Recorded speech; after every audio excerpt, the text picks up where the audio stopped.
كل سنة وانتم طيبين، وبدأ موسم الشتاء، وبدأ بقى الأكلة اللي هي الأساسية في الشتاء. طبعا ملك المحاشي هو الكرنب.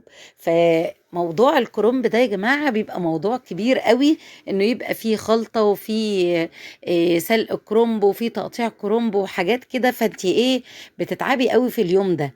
انا جايه لك النهارده اقول لك على افكار او فكره تريحك، بانك انت مثلا تخلي السليق والتقطيع في يوم، وانك انت تعملي الخلطه وتحشي في اليوم التاني.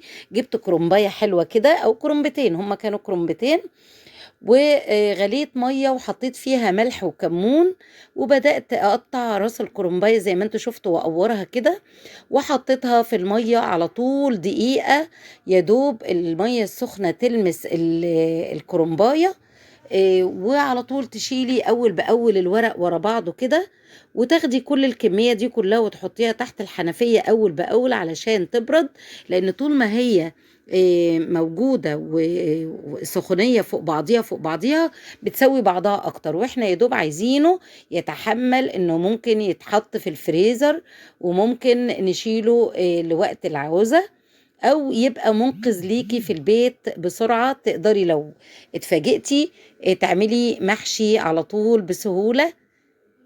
هحط كده كذا واحدة فوق بعضيهم زي ما انتوا شايفين، اشيل العروق اللي بتتشال كده، وتبدأي تقطعي بالتقطيعة والمقاس اللي يعجبك.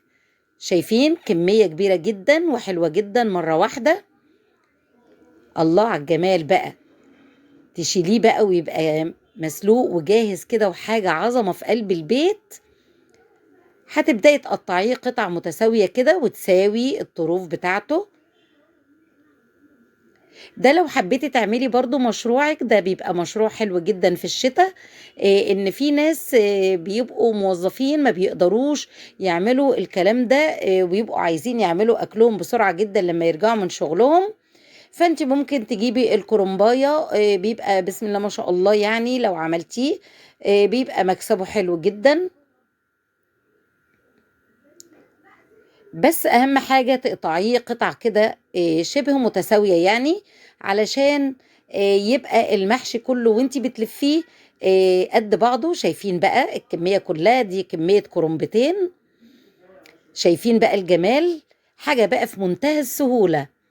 يبقى ده خلص كده في يوم، وتشيليه بقى في الفريزر. انا جايبه لك الاطباق دي عشان اقول لك انك ممكن تحطيه في الفريزر وتطلعيه وقت ما انت عايزه، بيطلع زي ما هو بالظبط، وبيفك بسرعه جدا من التلج بتاعه. الكرنب يا جماعه مطلوب قوي اليومين دول، وفي الشتاء اعملوه، جربوا الطريقه ديت هتعجبكم قوي. شكرا.